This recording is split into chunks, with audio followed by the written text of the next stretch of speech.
Nothing says family bonding, like your wife inviting all her friends camping, then vanishing into the woods with them at dawn, leaving you and your 10-year-old son two stale granola bars and a note that might as well have said, "Go die in the wilderness." I'm Jake Morrison, 42 years old, manager at Hartwell Hardware in Dupre, Maine. Not exactly glamorous, but it pays the bills and keeps food on the table.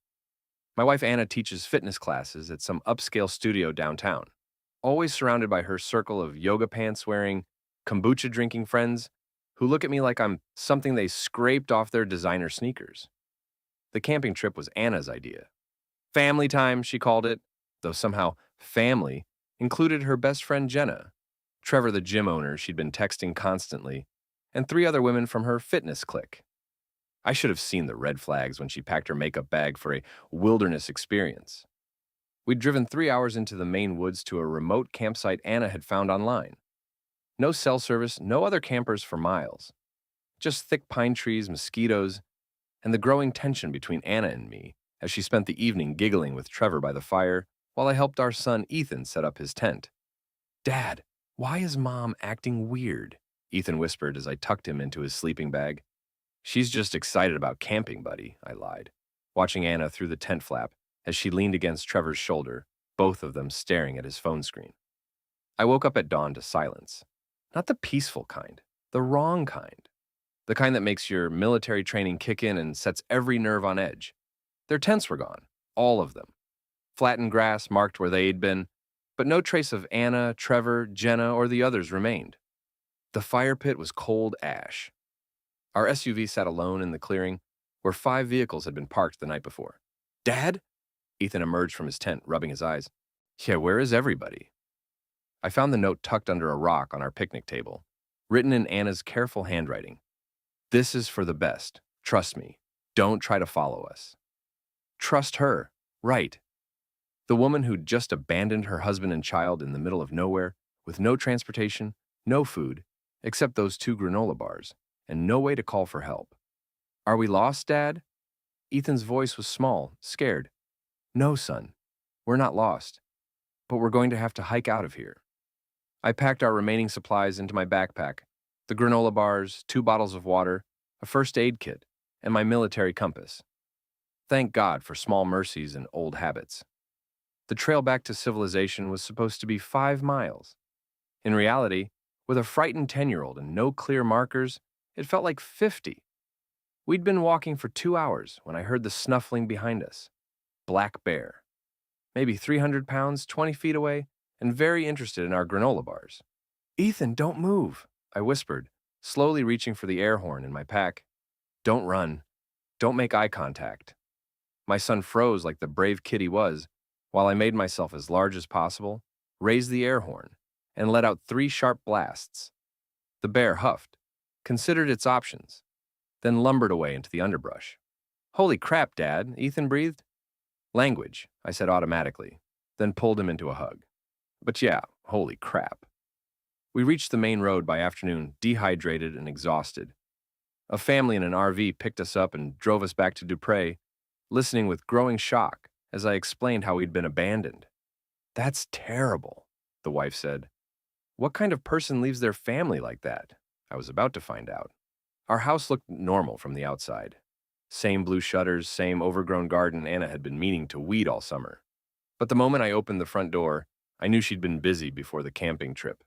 Her closet was empty. Dresser drawers hung open, cleaned out. On our bed, our marriage bed, sat another note, this one longer. "Jake, I'm sorry it had to happen this way, but I need to live for myself now. I've felt trapped for years. Don't try to find me. I'll contact you about arrangements for Ethan." Anna. Arrangements for Ethan. Like he was a piece of furniture to be divided up. "Dad, where's Mom's stuff?" Ethan stood in the doorway, still holding his backpack. "She's staying somewhere else for a while, buddy." Is it because of me? The question hit me like a punch to the gut. I knelt down and gripped his shoulders. "Listen to me, Ethan. This is not about you. Not even a little bit. This is about grown-up problems that have nothing to do with how amazing you are." He nodded, but I could see the doubt in his eyes. 10 years old and already learning that the people who are supposed to love you most can hurt you worst. I called the police first. Sheriff Murphy, a weathered man in his 50s, who'd known me since I moved to Dupre, listened to my story with increasing disgust. She took the boy camping and just left him there? Murphy shook his head. That's child endangerment, Jake. I can file charges. Do it. Next, I called the bank. Anna had cleaned out our joint savings account. $12,000 gone. Money I'd saved from my military service, money we'd been putting aside for Ethan's college fund. She had every legal right to withdraw those funds, the bank manager explained apologetically. Joint account holder. Legal. Right. But not moral, not decent, and sure as hell not something you do to your family. The gossip mill in Dupre worked faster than the internet. By evening, my neighbor Mrs. Dorsey was at my door with a casserole and a head full of information. I'm so sorry, Jake. I had no idea Anna was planning this, though I did see her loading suitcases into that Trevor fellow's car last week. Trevor, the gym owner with his perfect teeth and expensive haircuts, I should have known. She's been spending a lot of time at his place, Mrs. Dorsey continued, clearly enjoying her role as town informant. That fancy condo complex by the river. And Jake, people are talking. She's been bragging at the fitness studio about finally getting free of her dead weight. Dead weight. 15 years of marriage, military service, working my ass off to provide for our family, and I was dead weight. Thank you for letting me know, I told Mrs. Dorsey, taking the casserole. And thank you for this. After she left, I sat at my kitchen table and made a list. Anna wanted to play games? Fine. But she'd forgotten one crucial detail. I wasn't just some small-town hardware store manager. I was ex-military, trained in strategy and tactics, and I was fighting for my son. Game on. I started my surveillance 3 days later. Anna might have thought she was clever, but she'd underestimated her dead-weight husband. Military training doesn't just disappear because you're selling screwdrivers instead of carrying a rifle. Trevor's gym, Elite Fitness, sat on the trendy side of downtown Dupre, all glass and chrome and motivational posters. His condo was in the new development by the river, the kind of place that screamed, I have money and want everyone to know it. I borrowed Mick's pickup truck for surveillance. Mick Riley, my assistant manager at the hardware store, was old school Maine, tough as nails and loyal as a bloodhound. When I explained the situation, he handed over his keys without question. That woman's got some nerve, he growled. You need anything, Jake. Anything at all. From the truck, I watched Anna and Trevor's routine. Morning runs together, long lunches at the upscale cafe, evenings at his condo, visible through those floor-to-ceiling windows he was so proud of. They looked cozy, happy, like they hadn't abandoned a child in bear country. On Thursday night, I made my first move. Trevor's pride and joy was his silver BMW, parked in his designated spot like a monument to his ego. I'd brought supplies from the hardware store. Nothing illegal, nothing that couldn't be explained as vandalism by unknown parties. The dead fish went into his air conditioning intake vent. By morning, his entire condo would smell like low tide in August. The flat tires were courtesy of some conveniently placed roofing nails in his parking spot. And the message spray-painted on his garage door, Home Wrecker, would be visible to the entire complex. I was back home by midnight, tucking Ethan into bed and reading him a story like nothing had happened. Because as far as he knew, nothing had. The next morning, Mrs. Dorsey called with an update. Jake, you should have seen the commotion at the river condos this morning. That Trevor fellow was screaming at the maintenance crew about vandalism. And the smell, oh my word, you could smell it from the parking lot. That's terrible, I said, not bothering to hide my smile. I hope they catch whoever did it. But my satisfaction was short-lived. That afternoon, a process server appeared at my door with legal papers.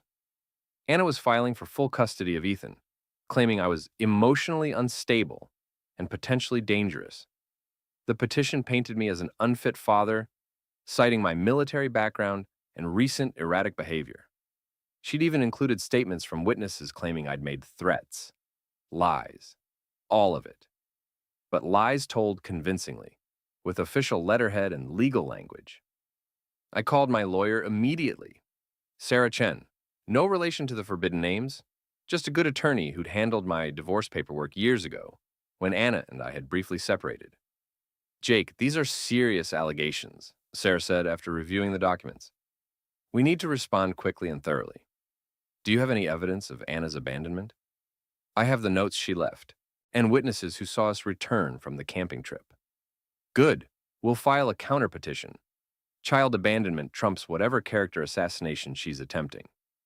That night, after Ethan was asleep, I sat in my garage with a beer and planned my next moves. Anna wanted to play dirty? She had no idea how dirty things could get. But first, I needed more information about Trevor, and I knew exactly where to get it. Mick proved invaluable for intelligence gathering. 58 years old, built like a linebacker, and connected to every blue-collar worker in Dupre. If there was dirt on Trevor, Mick would find it. Elite Fitness owes money all over town, he reported over coffee at Rosie's Diner. Contractors, suppliers, even the cleaning service. Word is, Pretty Boy's been living beyond his means for months. What about his business practices? Funny you should ask. Mick grinned and pulled out his phone. My nephew Danny works construction. Did some renovations at the gym last year. Trevor paid him in cash. No paperwork, no tax documentation. Danny kept records. Tax evasion. Not enough for criminal charges, but plenty to destroy someone's reputation in a small town where everyone knew everyone else's business. There's more, Mick continued. Trevor's been promising his gym members refunds for canceled classes, then not paying up. My neighbor's wife is out $300. I filed away every detail. In a town like Dupre, reputation was everything. Destroy that, and you destroyed everything else. Meanwhile, Anna had made a tactical error. She'd started showing up at local businesses with Trevor, acting like the queen of the town. The grocery store, the bank, the post office. Everywhere she went, she made sure people saw her with her new man. What she didn't realize was how it looked to everyone else. While I was home taking care of our son, she was parading around town with the guy she'd been cheating with. Small-town folks might mind their own business most of the time, but they had strong opinions about family values. My opportunity came on Saturday afternoon. Anna and Trevor were at Elite Fitness, hosting some kind of couples workout class. I'd heard about it from Mrs. Dorsey, who seemed to have a surveillance network that would make the CIA jealous. I arrived with my gym bag, looking like any other potential customer. The front desk girl, barely out of high school, greeted me with a bright smile. Hi, are you here for the couples class? Actually, I'm thinking about joining, I said. Mind if I look around first? Of course, I'm Jessica. Let me show you the facilities. As we toured the gym, I got a perfect view of Anna and Trevor's class. She was in full instructor mode, all smiles and encouragement, while he played the supportive business owner. They looked like the perfect couple. Too bad I had my phone recording the whole thing. Your wife is really good at this, Jessica said, following my gaze. Anna's one of our most popular instructors. And Trevor, Mr. Hawkins, he's such a great boss. Really cares about his employees. I'm sure he does. How long have they been working together? Oh, months now. They make such a cute couple. It's like a fairy tale, you know? She was so unhappy before, and now she's just glowing. Unhappy before. Interesting how Anna had been spreading that narrative around town. Well, they certainly look happy, I agreed, still recording. I hope it works out for them. After the tour, I drove to the hardware store to review my footage. Anna and Trevor, all over each other during what was supposed to be a professional fitness class. His hands on her waist, her laughing at his jokes, both of them acting like teenagers instead of adults with responsibilities. More importantly, I had audio of Jessica's comments about Anna being unhappy before and calling them a cute couple. Perfect evidence of Anna's infidelity and her attempts to rewrite history. But I wasn't done yet. That evening, I created several anonymous social media accounts and began sharing my recordings. Not on my personal accounts, I wasn't stupid, but on local community pages where Dupre residents shared news and gossip. The response was immediate and brutal. Disgusting. That woman abandoned her child. How can she show her face in public? Poor Jake Morrison. He deserves better. Someone should report this to social services. By Sunday morning, Anna's fairy tale was looking more like a nightmare, and I was just getting started. The call came Tuesday morning while I was getting Ethan ready for school. Jake, you need to stop this harassment immediately. Anna's voice was tight with anger. The social media posts, the vandalism, all of it. I don't know what you're talking about, Anna. I've been busy taking care of our son. You remember Ethan, right? 10 years old, brown hair, the kid you left in the woods? Don't you dare. Don't I dare what? Tell the truth? Remind people that you abandoned your family for your boy toy? Trevor is not. We're in love, Jake. Something you wouldn't understand. I laughed, and it wasn't a nice sound. Love. Is that what you call it when a married woman empties the family bank account and runs off with another man? I took what was mine. None of it was yours. I earned every penny of that money while you played fitness instructor and screwed around behind my back. The silence stretched between us. Finally, Anna spoke again, her voice colder than I'd ever heard it. You're going to regret this, Jake. I have lawyers now, good ones, and I'm going to take Ethan away from you. Try it, I said and hung up. But Anna wasn't bluffing. That afternoon, I received an amended custody petition with new allegations. Now I was supposedly stalking her, harassing Trevor, and creating a hostile environment for Ethan. The evidence was circumstantial but damaging. Photos of Trevor's vandalized car and garage, screenshots of the social media posts about Anna and Trevor, witness statements claiming I'd been seen near Trevor's condo and the gym. My lawyer, Sarah, was blunt in her assessment. Jake, they're building a pattern of harassment. Even if you didn't do these things directly, it looks bad. We need to be very careful going forward. What about the abandonment charges? Still valid. But if they can prove you've been stalking Anna, it muddies the waters significantly. That evening, I sat Ethan down for a serious conversation. Son, your mom and I are having some legal problems. You might hear people talking about it at school. Are you getting divorced? The question was so direct, so adult, that it broke my heart. Probably, buddy. But that doesn't change how much I love you or how much your mom loves you. If she loves me, why did she leave us in the woods? I didn't have a good answer for that. How do you explain to a 10-year-old that sometimes adults make terrible, selfish choices? Sometimes grown-ups make mistakes, I said finally. Big ones. But you're the most important thing in the world to me, and I'm going to make sure you're safe and happy. What if the judge makes me live with Mom and Trevor? The fear in his voice nearly broke me. That's not going to happen, Ethan. I promise you. But promises are easier to make than keep, especially when your ex-wife has money and lawyers and a talent for manipulation. The next day, Anna made her boldest move yet. She showed up at Ethan's school during lunch, trying to take him for an impromptu visit. The school called me immediately. I'd made sure they understood the custody situation, but the damage was done. Ethan came home shaken and confused. Mom said she missed me and wanted to spend time together, he told me. But when I asked about the camping trip, she got really mad. She said it wasn't her fault, that you made her do it. I made her do it. Right. I forced her to abandon us in the wilderness. That night, I made a decision. Playing defense wasn't working. Anna and Trevor wanted a war? Fine. But they'd forgotten a crucial detail about warfare. The best defense is a good offense. And I was about to go on the attack. The annual Dupre Community Health Fair was Anna's idea of paradise. Hundreds of potential clients, local media coverage, and a chance to show off elite fitness to the whole town. She and Trevor had booked the biggest booth, complete with professional banners and a demonstration area for fitness classes. What they didn't know was that I'd been planning for this day for weeks. I arrived early with Mick and 3 other guys from the hardware store. We set up our own booth, Morrison's Home Safety, right across from Elite Fitness, perfectly legal, completely legitimate, and strategically positioned for maximum impact.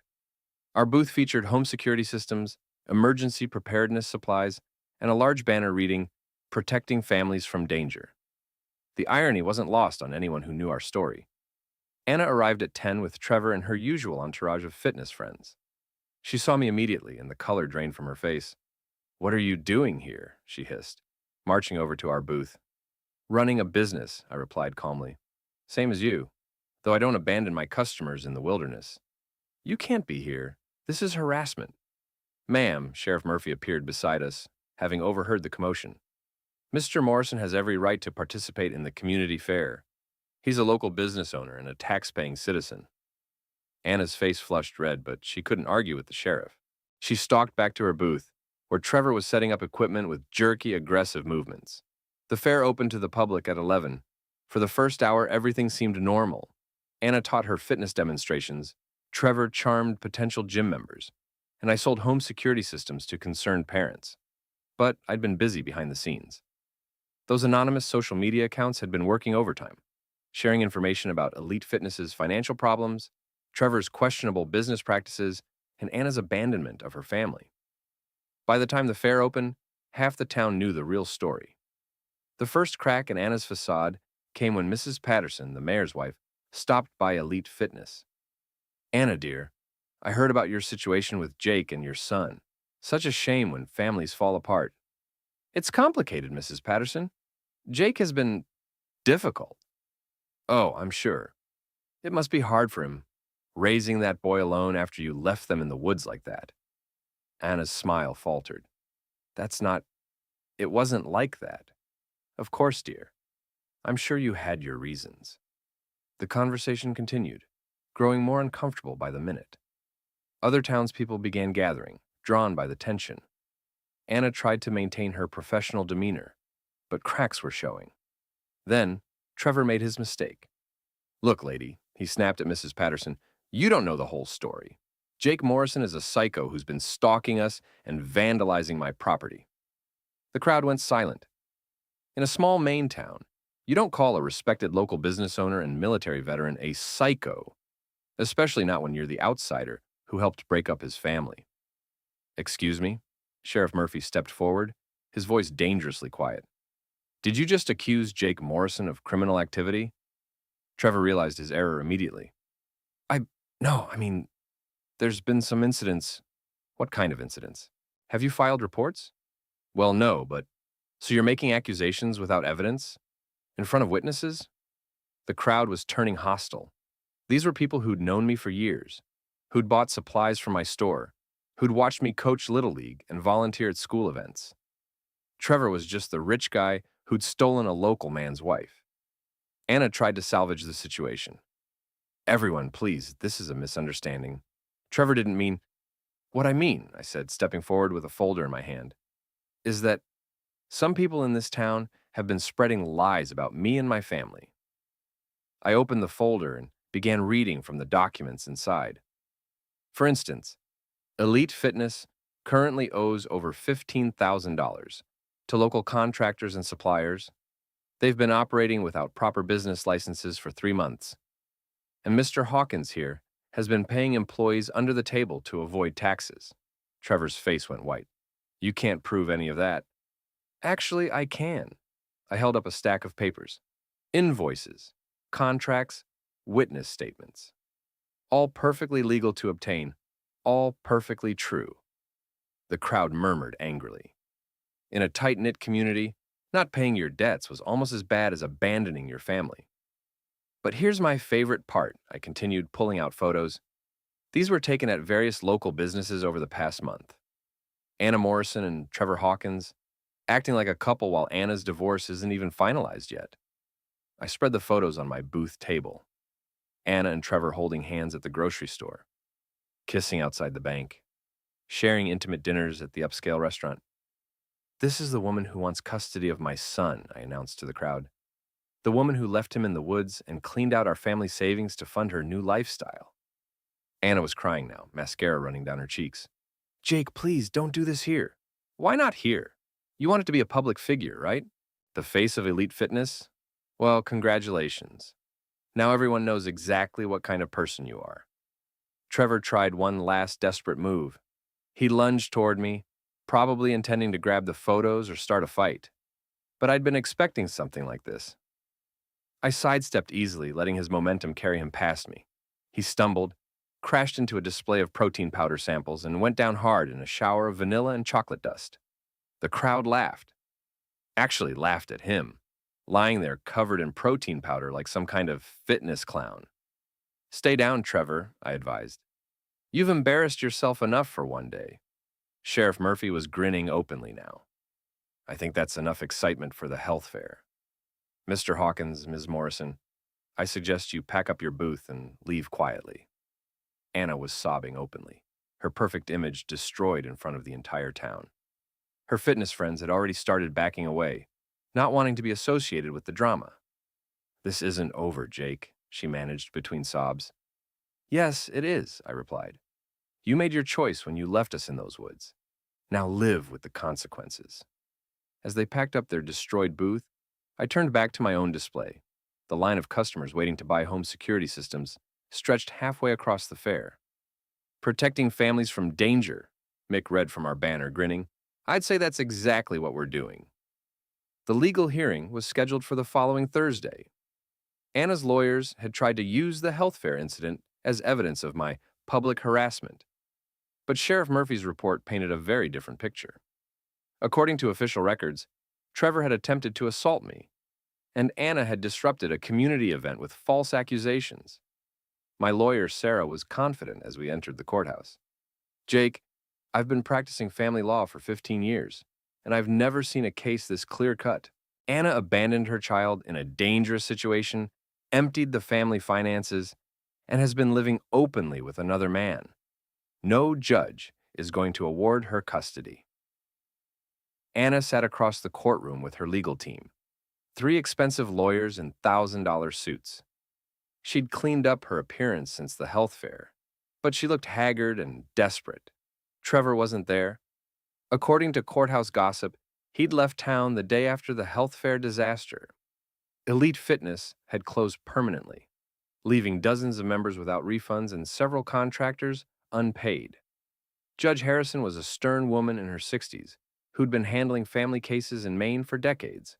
She reviewed the evidence with the thoroughness of someone who'd seen every possible variation of human selfishness and stupidity. Mrs. Morrison, she began, you're asking for full custody of your son, claiming that your husband is unfit. However, the evidence shows that you abandoned both your husband and child in a remote wilderness area with insufficient supplies and no means of communication or transportation. Your Honor, that's not how it happened. Mrs. Morrison, I'm speaking. You then emptied the family bank account and moved in with another man, all while your son was dealing with the trauma of abandonment. Is this correct? Anna's lead lawyer tried to intervene. Your Honor, our client was fleeing an emotionally abusive situation. Where's your evidence of abuse? I see allegations but no proof. No police reports, no medical records, no witnesses to support these claims. The judge turned to me. Mr. Morrison, you're counterpetitioning for full custody and requesting that Mrs. Morrison pay child support. You've also filed charges of child endangerment and financial fraud. Yes, Your Honor. I have documentation of everything. The abandonment, the theft of family funds, the disruption to my son's life and education. I've reviewed your evidence, Mr. Morrison. It's quite thorough. Judge Harrison spent another 10 minutes reviewing documents, then delivered her verdict. Mrs. Morrison, your actions constitute clear child abandonment and endangerment. You left a 10-year-old child in a dangerous wilderness situation with inadequate supervision and supplies. This court finds your behavior unconscionable and completely contrary to the best interests of the child. Anna started crying again, but Judge Harrison wasn't finished. Furthermore, your decision to empty the family bank account and immediately cohabitate with another man demonstrates a pattern of selfishness and poor judgment. This court awards full custody to Mr. Morrison, with supervised visitation rights for Mrs. Morrison pending completion of parenting classes and psychological evaluation. Your Honor, please. Mrs. Morrison, you will also pay child support in the amount of $800 per month, and you are ordered to return the $12,000 taken from the family account within 30 days. The gavel came down with finality. I'd won everything: custody, financial restitution, and complete vindication in the eyes of the law. Anna's lawyers were already whispering about appeals, but Sarah was confident they had no grounds. The evidence was overwhelming, and Anna's behavior had been so egregious that no appeals court would overturn the decision. As we left the courthouse, Anna made one last desperate attempt. Jake, please, can we talk? I know I made mistakes, but I'm still Ethan's mother. I stopped and looked at her, really looked at her for the first time in months. She was still beautiful, still the woman I'd fallen in love with 15 years ago. But something essential was missing now. Something that had died in those woods when she chose her own desires over her family's safety. You stopped being his mother when you left him to die in the wilderness, I said quietly. You can have your supervised visits, Anna, but you'll never be part of our family again. That evening, I picked Ethan up from school and took him out for ice cream to celebrate. So I get to stay with you? He asked, chocolate chip cookie dough smeared on his chin. Forever and always, buddy. That's a promise. What about Mom? You can see her sometimes if you want to, but our house is your home, and I'm your primary parent now. He thought about this for a moment. Good. I like our house better anyway, and you make better pancakes. I laughed, the first genuine laugh I'd had in months. Thanks, son. That means everything to me. As we drove home, I reflected on the past few months. Anna had tried to destroy our family for her own selfish desires. She'd abandoned her child, stolen our savings, and attempted to paint me as an unfit father. But she'd underestimated the power of truth, the strength of community, and the determination of a father fighting for his son. Trevor was gone, his business destroyed, and his reputation in ruins. Anna was facing financial ruin, legal consequences, and the complete loss of respect in our community. Her friends had abandoned her fitness career was over, and she'd lost the most important thing in her life, her son. Meanwhile, Ethan and I were stronger than ever. The hardware store was thriving, thanks to all the community support after the health fair incident. I'd even been elected to the school board, a position of respect and responsibility in our small town. Justice, it turned out, wasn't always swift. But when it came, it was complete and devastating. Anna had wanted to live for herself, free from the dead weight of family responsibility. Now she was truly alone, facing the consequences of her choices, with no one to blame but herself. As for me, I had my son, my community, and the satisfaction of knowing that sometimes the good guys really do win.